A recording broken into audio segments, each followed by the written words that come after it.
out that the lamp doesn't blow up. Well, it said the lamp needs to be replaced. The system will go into standby after 7 minutes and then count it down and turn it off. So, although the lamp, oh, there it goes. Okay. So right there, old lamp used to go a little faster than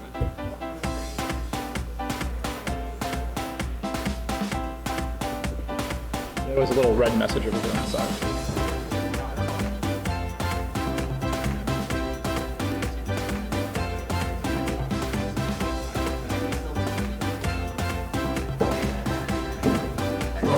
That's what you think. Who needs coffee? Quick, you got 30 seconds. Oh, too bad. You had your chance. All right. Good morning.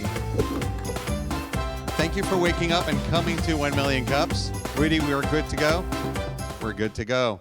So just quickly, who is here for the first time? I know a few people are here. Thank you very much. Welcome to 1 Million Cups. This is a Kauffman Foundation initiative. Actually, David, would you mind grabbing the banner, please? I completely forgot. This is a Kauffman Foundation initiative for entrepreneurs, by entrepreneurs, and we launched here a little bit over a year and a half ago. We were the 12th chapter, and we're now in over 80 cities. Just quickly, those of you that present at this chapter in Orlando are automatically qualified to present at other chapters of the Orlando 1 Million Cups community. And we're currently in St. Pete, Tampa, Daytona Beach, and Tallahassee. So you can automatically just go ahead and get validation directly with your customers throughout the entire state of Florida.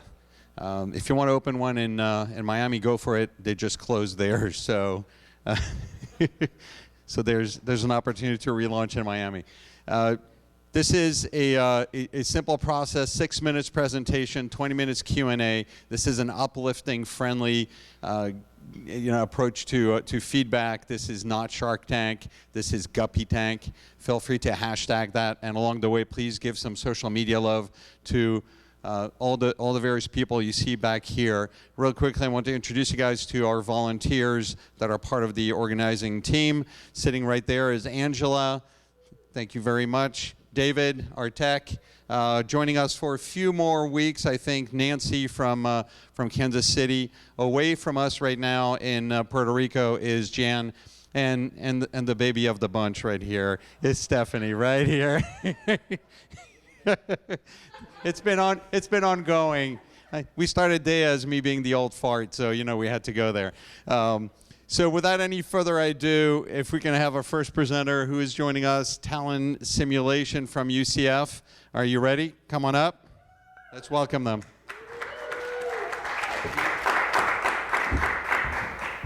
Good morning, everybody. There we go. Just make some noise. It'll. Testing. There we go. All right, do we have a timer or just go? Go for it. All right. All right, I'm Brandon Nades. I'm president and co-founder of Talon Simulations. We seek to provide immersive and affordable simulators for entertainment and training applications.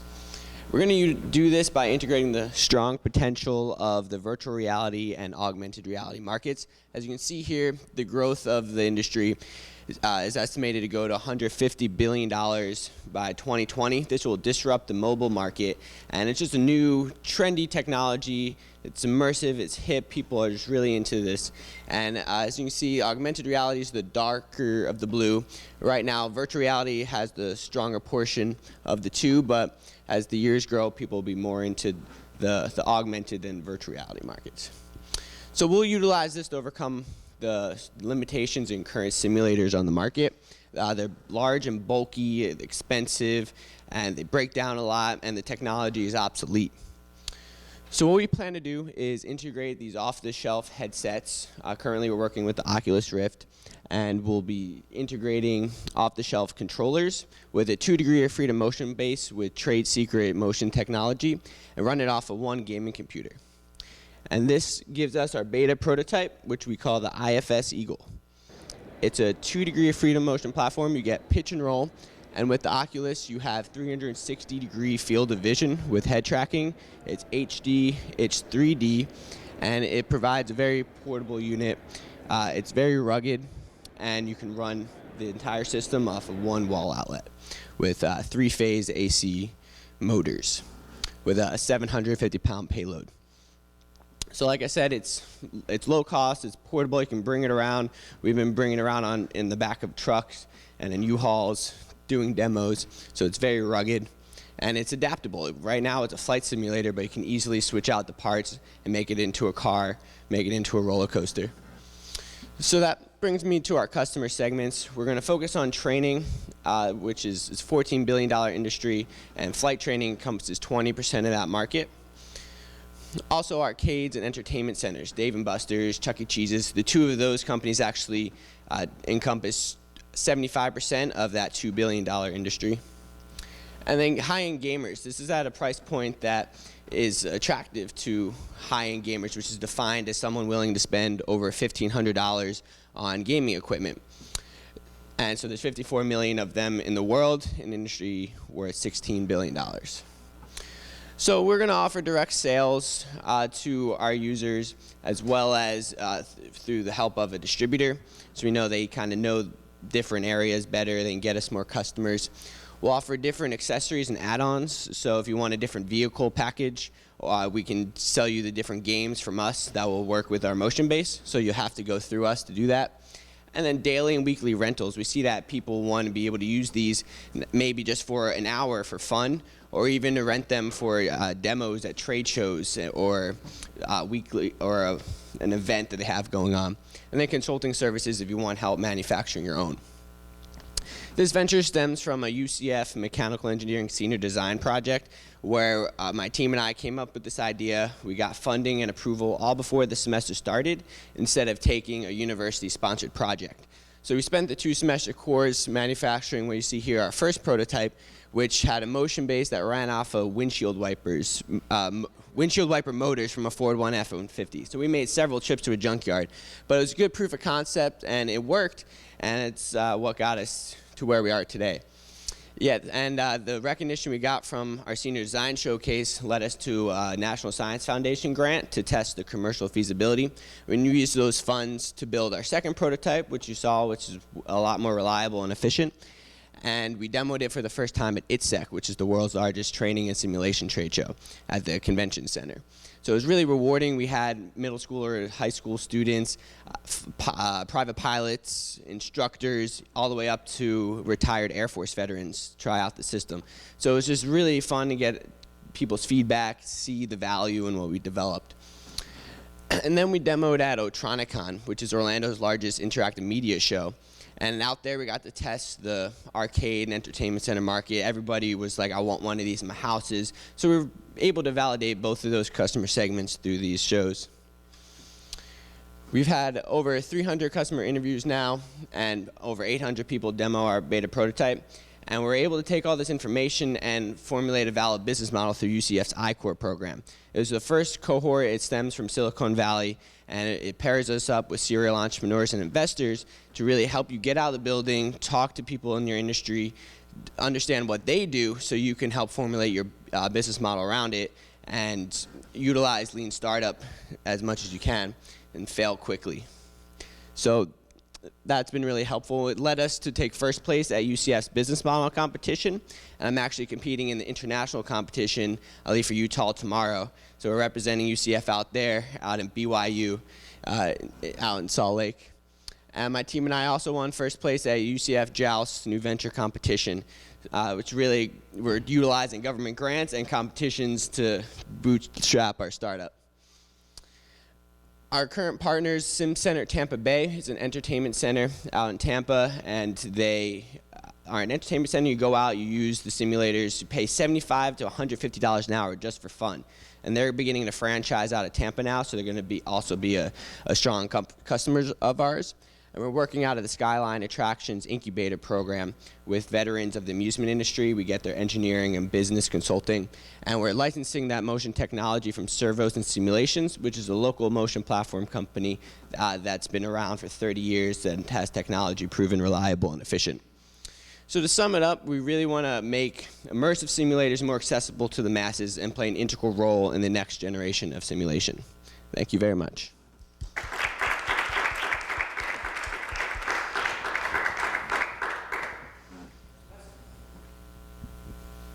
You are a very impressive guy.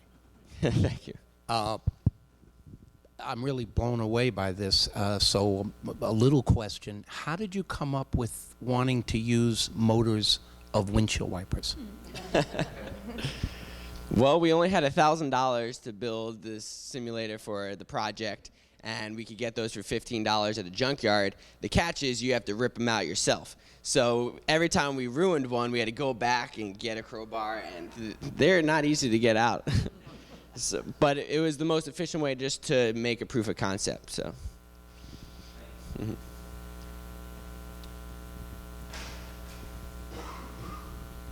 Good morning. My name is Bill McNeil, and I have a company, and we just went through the Lean Startup process in Starter Studio, so I really appreciate that you're doing the Lean Startup. The one question I had, and I think it's fantastic, I thought this, what I love the best, some positive feedback, is the video. Okay. We all love to have videos in our presentation, so I love that. The one thing that I think you could strengthen is the problem. You know, you talked about it, that there's these big bulky machines, but the first slide was the market, if that makes sense. Mm-hmm. So if I'm looking as an investor, I'd like to see the problem that you're solving, and then I'm more willing to invest. And the other thing I didn't see is if you are looking for investment, to maybe put that in your slide. Okay, yeah, I appreciate it. I have a whole bunch of backup slides that's in my 15-minute pitch, so. Well, I have a question, if no one else is jumping in as an organizer. You talked about the problem, so it's a follow-on to yours, and how the big simulators, do you have any unique IP, patents and patents pending, that keep you ahead of the competition of people already manufacturing? So unfortunately, what we developed isn't patentable. We've discussed it with several attorneys, and we're taking a lot of off-the-shelf supplies and implementing them in a fashion that people do in their garages a lot. What we're doing, though, is we're taking what was once patented, which is the motion technology. So, but they've been around for 30 years. The patent's expired. So now the software is actually a trade secret. They've never let go of that, and they've actually been able to work on it over the years to make it really smooth and quiet compared to a lot of the other competitors out there. And they don't focus on these small systems, only the big ones. So they don't even make these small platforms anymore. Well, we're seeing that there's a need for them, and they don't make any money off of them. But if we can mass produce them, we know we can make higher profits. So we're taking advantage of that, as well as with our revenue model, we're locking people in, and once we can get our customers, we can keep and grow them through the add-ons and accessories and different vehicle packages and things like that. And the biggest, I think, advantage we have is the fact that other big companies are working on similar products. At the trade shows we've been at, we've been told we're going to piss a lot of people off because we're able to do this and hit the market quicker and faster than a lot of the other guys right now. So those are our key advantages.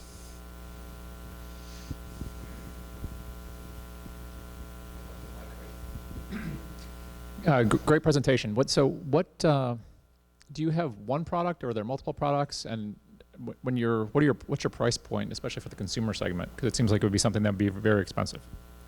Okay, so right now we're offering the entire system. It will be $15,000, and that's going to be for consumers and businesses currently. There's a few percentage of people that will spend between $10,000 to $20,000 on these systems in their homes. So until we can mass produce them and cut down our costs greater than what we can right now, then we'll market to those guys first and then cut down the price. So we'll have a consumer model that will have different packages. So you can buy the whole system, or you can just buy the chair, or you can buy just different games from us as well. So we'll offer those packages, and it'll be the same for businesses that want training devices as well.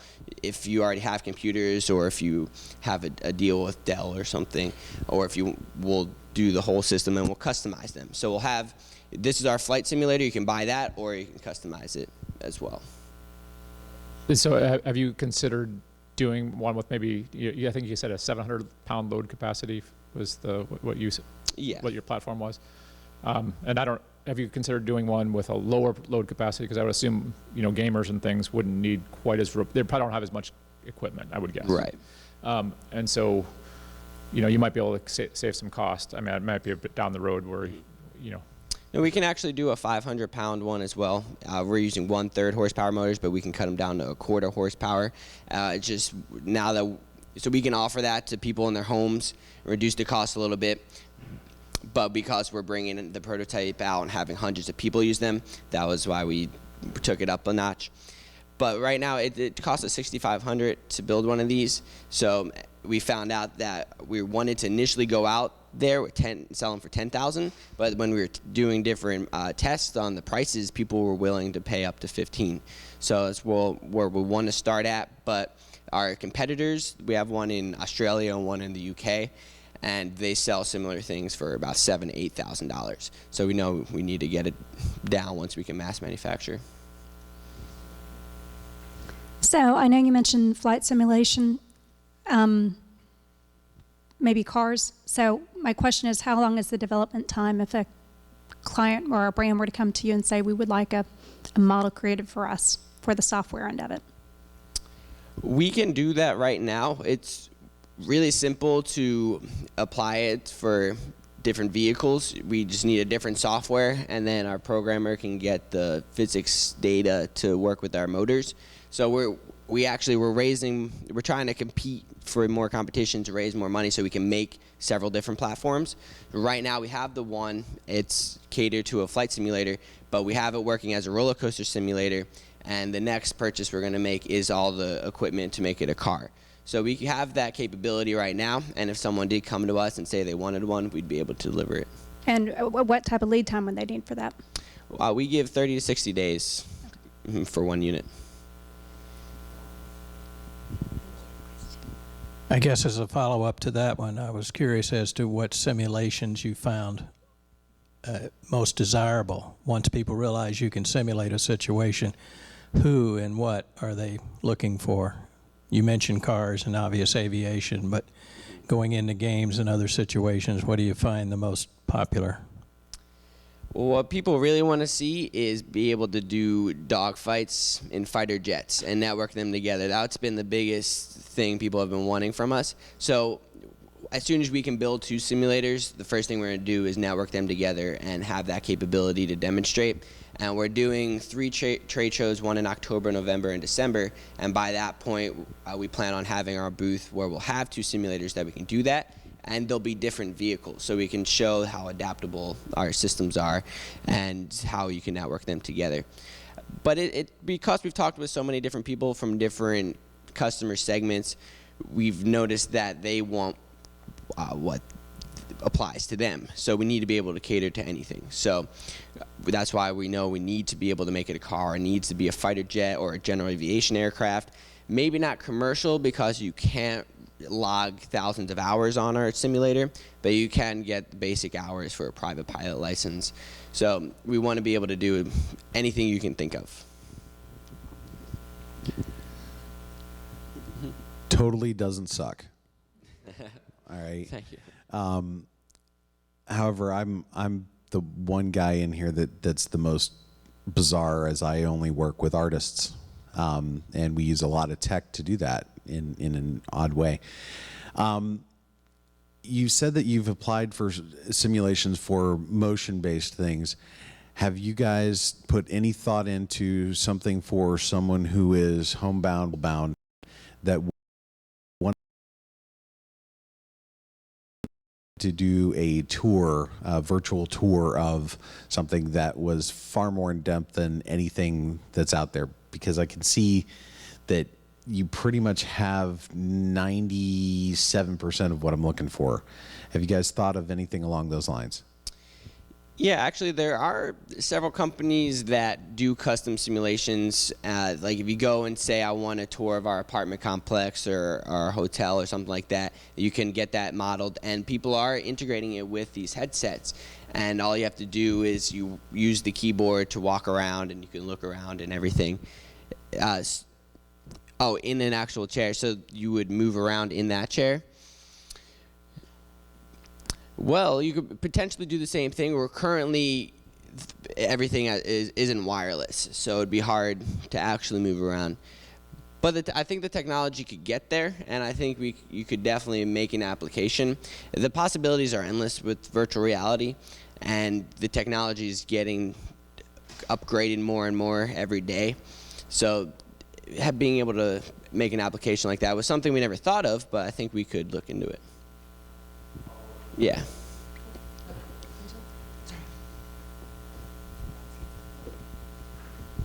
How long? Okay. Follow up with that. The technology itself and the headsets. How long do you think that we will be restricted to having these devices on our head? I mean, I want the holodeck. Okay. For those that aren't Star Trek fans, it's, but everybody wants the holodeck.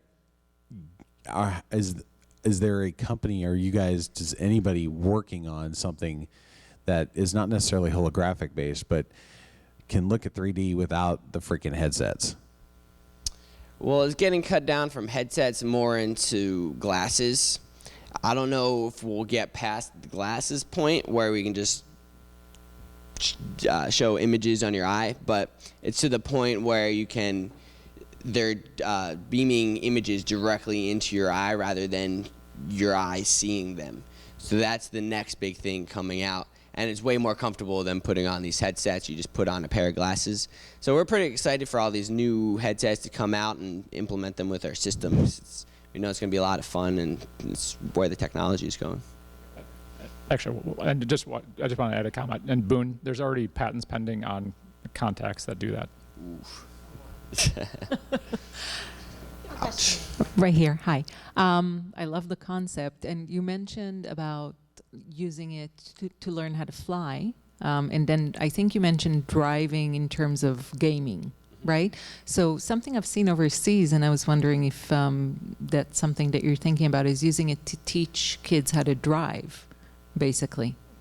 Yeah, we actually did a private demo for Florida Department of Transportation, and we didn't have it set up for an automobile at the time, but they were looking at it for training younger kids. Right. Also teaching people how to work with autonomous vehicles now that there's all these automatic features on cars. So that's been a big thing, is situational awareness and training for that aspect, as well as like reoccurring training for elderly drivers. So there's so many different applications down the automobile road that we need to look into, and that's all about software development and making it apply to each of those scenarios.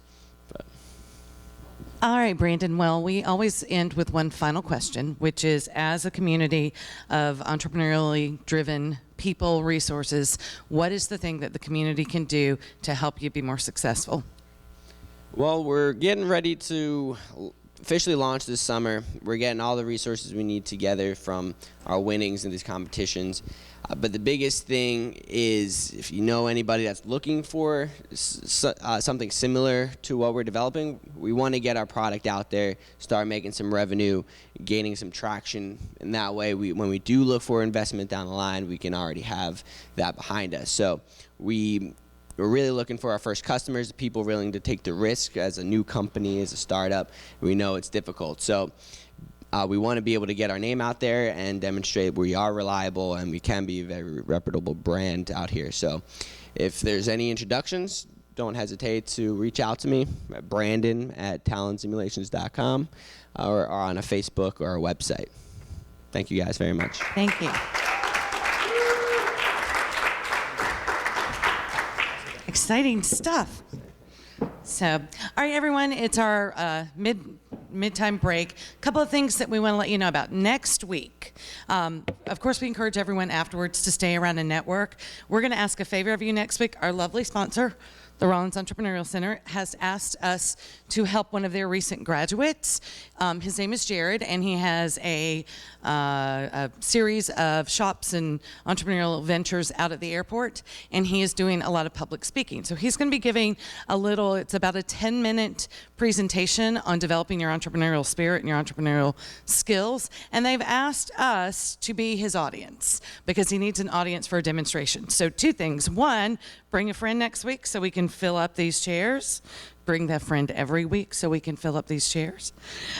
So do that for us, and then if you will give us the grace of staying an extra 10 minutes next week before we go into our networking networking time, we'd really appreciate it.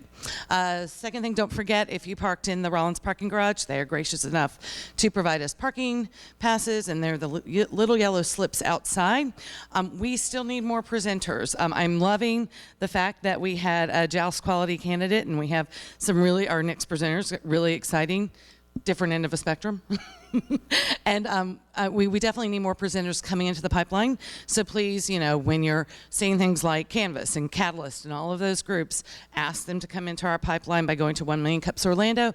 Simple application process. You guys know how it works. So help us out there. Also, don't forget to give love to our sponsors, Joycaster and Rollins. So, and Barney's Coffee, of course, to keep us caffeinated and me talking this fast.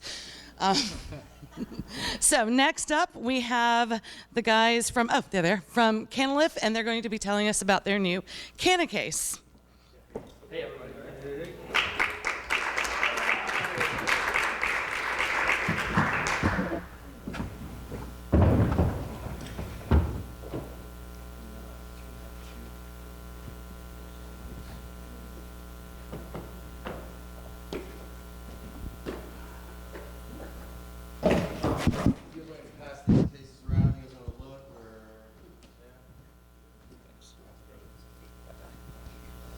All right.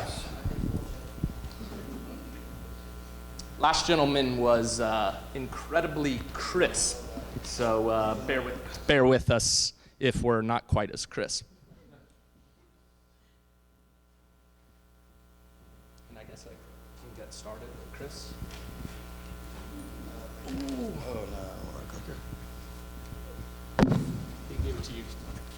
All right. Good morning, everybody. I'm Grant. This is Chris, and we actually met 30 years ago, a couple hundred yards from here at First Congregational Church in preschool. Fast forward, and about 6 months ago, we started working together on CannaLIF, which we're excited to talk about. A quick disclaimer, which I'm glad we're getting on tape, as our kind of strategy has changed a bit. So right now, we manufacture products designed and developed for tobacco enthusiasts over the age of 18. It's our intention and the intention of all our partners that a customer use our products for lawful purposes. Okay, so with that out of the way, what we really want to talk about today is the opportunity that is being presented with the emerging marijuana market and industry.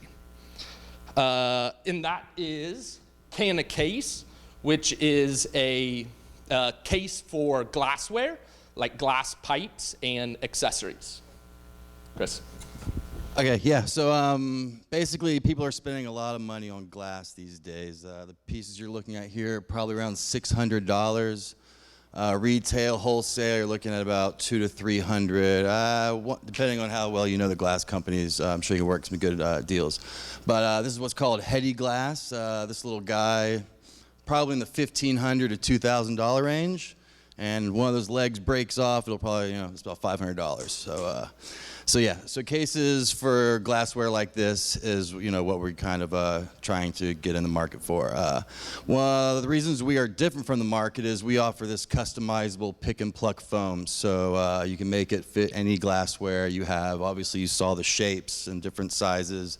So you need a case like this in order to kind of protect those little legs you got there. So the cool thing about us is we also are the only cases on the market that all lock. I think the cheapest case on the market is around $60. Retail, our case that locks is around $15. So we are geared more towards the responsible adult medical patient because this is a medicine. Hope you people have done your research. So with the two-zipper design, we have the activated charcoal carbon interior lining that helps absorb odors of marijuana, which in this state can get you in a lot of trouble. I put a CannaCASE sticker on the back of my car about a week ago, and I pretty much have a police escort wherever I go. So that's very nice. It's a nice little perk. So when we first launched, we had a very good response for the local smoke shops. We're in about 15 to 20 in Orlando, about 40 from Orlando, Tampa to Miami. So those are the only cities we've gone so far. We have about a 60, 75% success rate when we walk in the shop and show the people, the buyer in charge of that kind of thing, our cases. With that success, we decided to get into the really hard ABS, crush-proof design cases. These are for the really expensive cases. You buy $600 glassware, you're going to buy a case for an extra $100 to make sure it doesn't break, because I know how that feels. Grant, yeah, this is where you take over. So again, booming market, just some quick stats. It's tough to pinpoint, but looking at supply, demand side based on the Department of Health survey, it's 40 billion. Supply side, looking at government seizures basically, which thankfully we haven't experienced anytime, is 10 billion. And that revenue is coming from a huge pool of potential customers. 25 million adults have smoked marijuana the previous year. 15 million have smoked the past month, and there are 2 million daily users of marijuana, adults. And obviously that's really our ideal customer to buy our cases if they're daily users. Just some kind of perspective, there's also 2 million casual surfers, so pretty big numbers. And in that same survey, 50 million people said they had binge drank, I guess, in the prior month, with a pretty loose definition of binge drinking. Cool, so Chris touched on kind of some of our distribution, direct to retail stores. Obviously, we'd love to sell direct to customers, which we've had surprising success with no spending or a whole lot of efforts.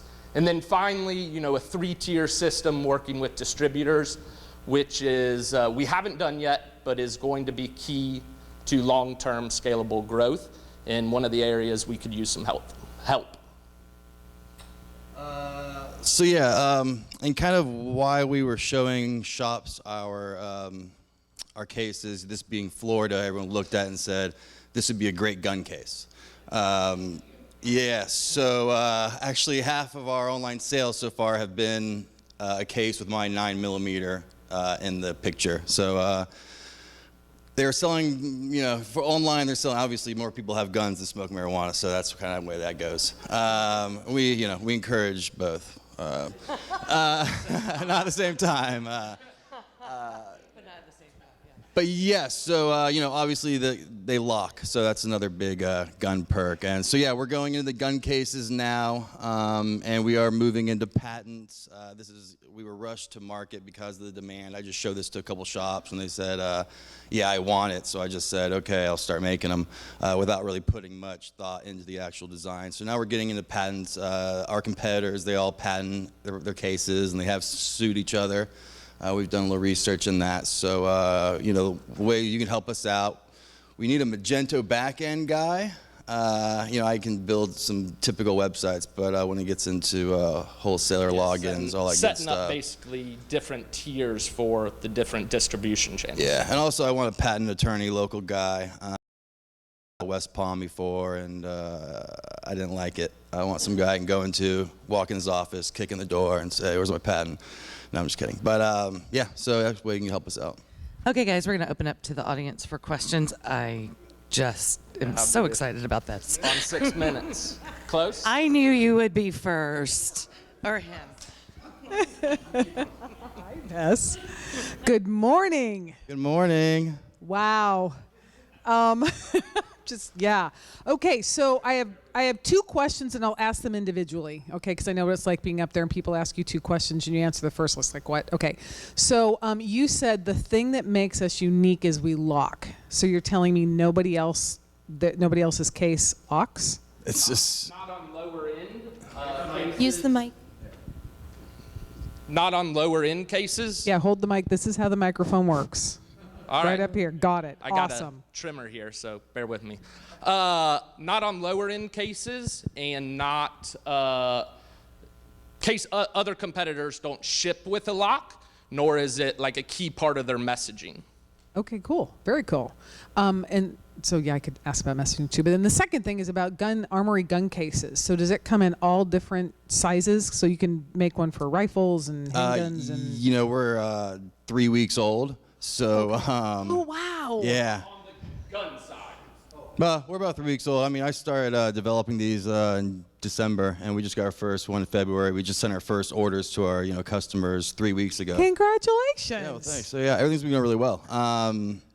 So yeah, yes, we will have, like, my 9mm fits in there, but like a big 45 wouldn't. So there will be larger cases, but that's going to be once the patent goes into effect, because really doing some cool things with this that I think a lot of military guys will like.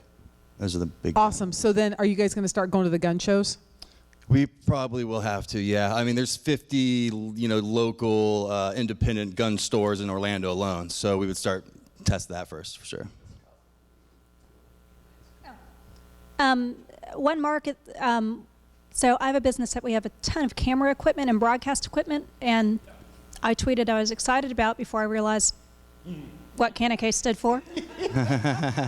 Yeah, that's why we're going into different brands for the for the different fields. So yeah, so my point is, I mean, we would love to have an affordable case to ship all our camera equipment. Totally. So don't forget those other types of fields. No, yes. So that's how I got into this business. I was in Los Angeles for the past 10 years, and I did work in film, and that's all we used were Pelican cases, obviously, to ship everything. So that's why, yeah, I'm reaching out to LA, and I'm gonna ship some out there too for those guys for sure, because Pelican, they started off as a family company, but now they're owned by a big firm. So whatever. Film for sure. Thank you. Oh, yeah. Hi guys. I'm an attorney in Michigan and have been I did medical marijuana defense for 17 years. So yeah, absolutely. No, I have large we have large clients who would love this in Michigan. My concern is in Florida. Possibly violating some laws with regard to drug paraphernalia. Totally, and that has kept us out of one big chain in Orlando locally. Most of these shops, when you go, there's marijuana leaves all over the shop.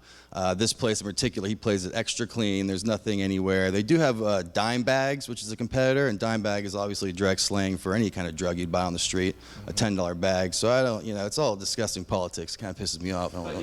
There's been huge cases in drug paraphernalia. Operation Pipe Dream, where Tommy Chong went to jail. Right. Actually roomed with Jordan Belfort. What is it? That movie guy, Leo. Yeah. So yeah, definitely aware of that. Honestly, we kind of kicked the pooch with our initial launch, and some of our marketing was heavy on the leafs and whatnot, but changing that. Well, I'm just thinking with the internet, I mean, you can do so much now virtually. There's states that obviously there's states that have now legalized it. They have medical marijuana, and then the federal, yeah, you could get raided by the feds, so that's a concern. But yeah, okay. Yeah, awesome. Thank you. Yeah, thanks, guys. Just throwing out another industry to you. Hi. The adult industry has a lot of glassware. I didn't know what kind of crowd we were dealing with. Lots of money on them.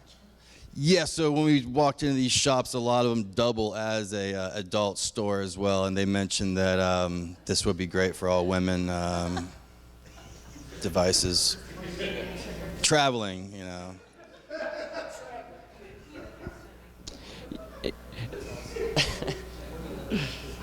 All right, so you guys say you're looking into ABS. Is that the material you're using? Have you looked into 3D printing then for some of these? Yeah, I have a 3D printer. I'm into all that for sure. Obviously, yeah, it would take about, it'd take 2 days to print this on a 3D printer, but you know, it's obviously mold and all of that. Yeah, our next shipment is going to be like 3 pounds shy of a ton. So I don't know if we can. Yeah, that's a big 3D printer. But yeah, I like 3D printers. Yeah. Yeah, it could be good for prototyping new ones and testing the durability and things like that. Well, I have a question if no one else does. Please. Talk to me about transport of these through TSA, through airlines, through, I don't understand that part. Well, that's one of the things I really want to be in the forefront of. That's why, you know, I really push the locks. You know, there's going to be a time where we're going to be able to fly from Colorado to Alaska with whatever we want to. So, you know, yeah, as soon as, you know, those kind of chains open up to, like, you know, discussions between state and states, but as long as it's illegal federally, it's going to be really tough. But that wall is slowly crumbling. Interstate commerce is, you know, federal things, so that jams us up.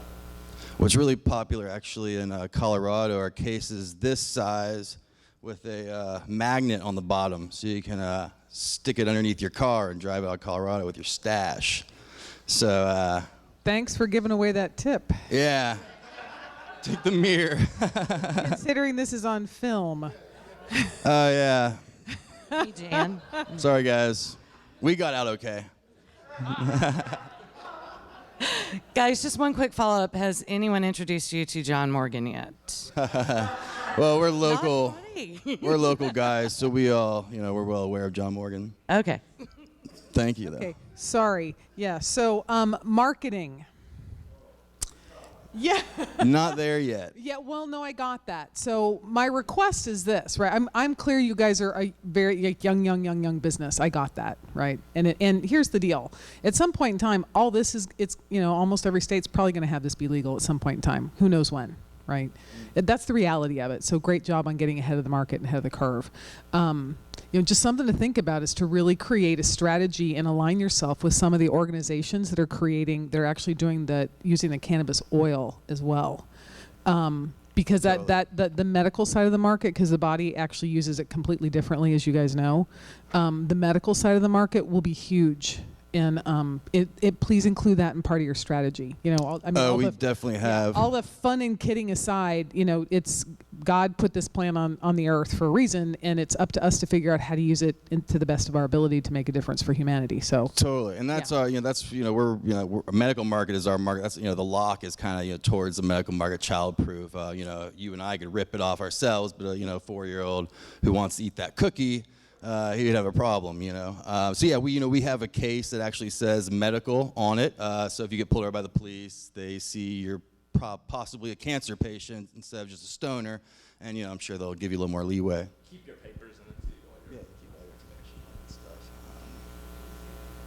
Sorry, yeah, you can keep all your, you know, your card. I have my recommendation from living in Los Angeles for 10 years. You know, you can keep all that on file in your case. So when you get pulled over, just say, here's all my stuff, and which cops, you know, they really do respect that in Los Angeles. Take my word for it.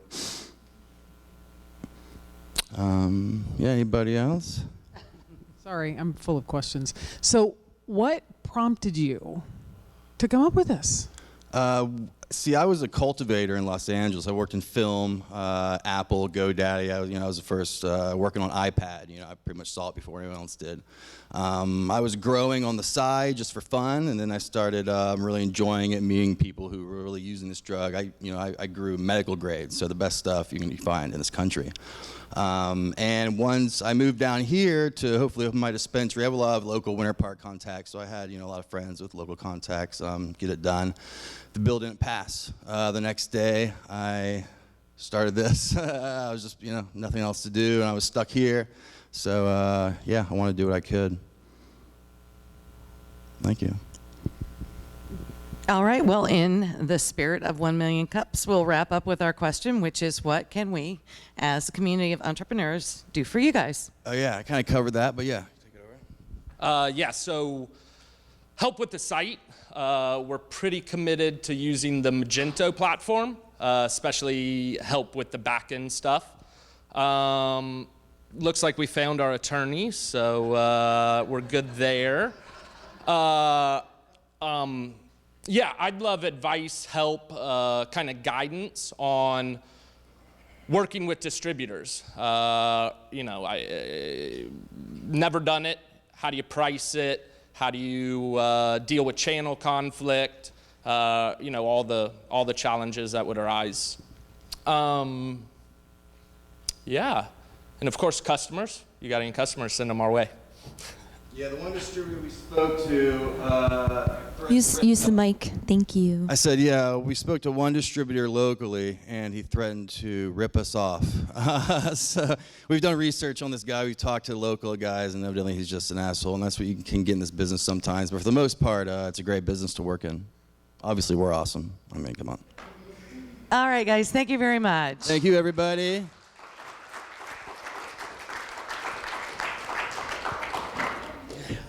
Okay, that wraps up our presentations for today. You guys network, enjoy a cup of coffee, come back next week, and don't forget next week, we're going to ask your leeway for an extra 10 minutes before we get to networking. See you next week. What was it?